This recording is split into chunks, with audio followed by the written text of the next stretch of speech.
Hiya, just as a little disclaimer before we start, this is just to help you to put together your assignments for your early years qualifications.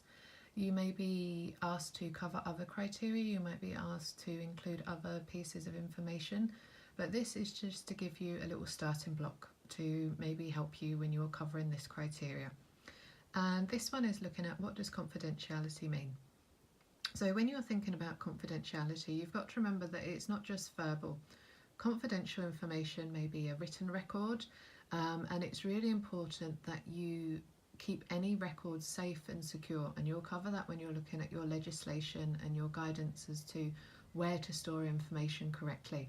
GDPR and data protection will all come under that. But make sure you need to be really careful that if you are recording any reports that they stay within the setting, that you're not bringing information home.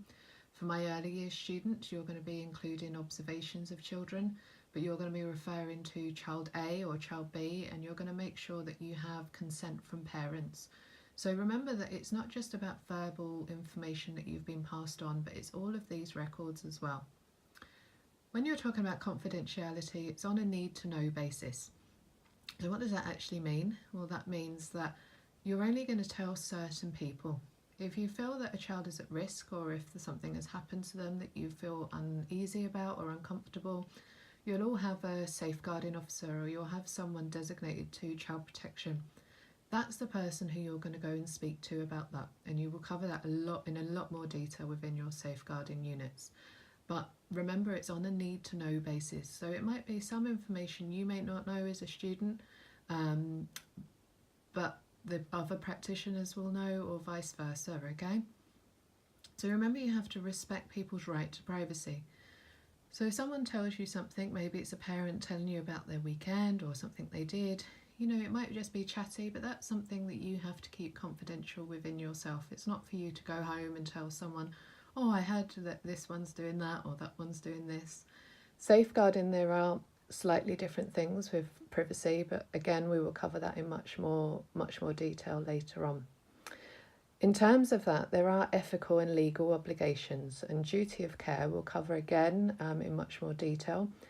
But there are things that you have to consider, and I would tell you it's really, really important if something is disclosed to you that you make that person aware that you will be passing on that information. But again, you'll need a lot more information on that than this video. But you can talk about that in your assignment when you're putting it together. And we as professionals, we do need to recognise what needs to be confidential. So work with others. If you're not sure, ask for guidance, ask from someone within your setting, ask from your lecturers, so that you know what information does need to be kept to yourselves, to the setting, and so forth. You can get lots of guidance in relation to this in legislation and within your settings policy. And do remember that settings policies do change from setting to setting, so it's important to read their policies when you first start, which you'll do in your induction periods. Remember, we're trusted as professionals, so we have to maintain that professional approach. It helps to build relationships, and you know, you've had those experiences, I'm sure, where you've told someone something and that's been passed on to someone else, and you think, why have you done that? You know, why have you not kept that to yourself?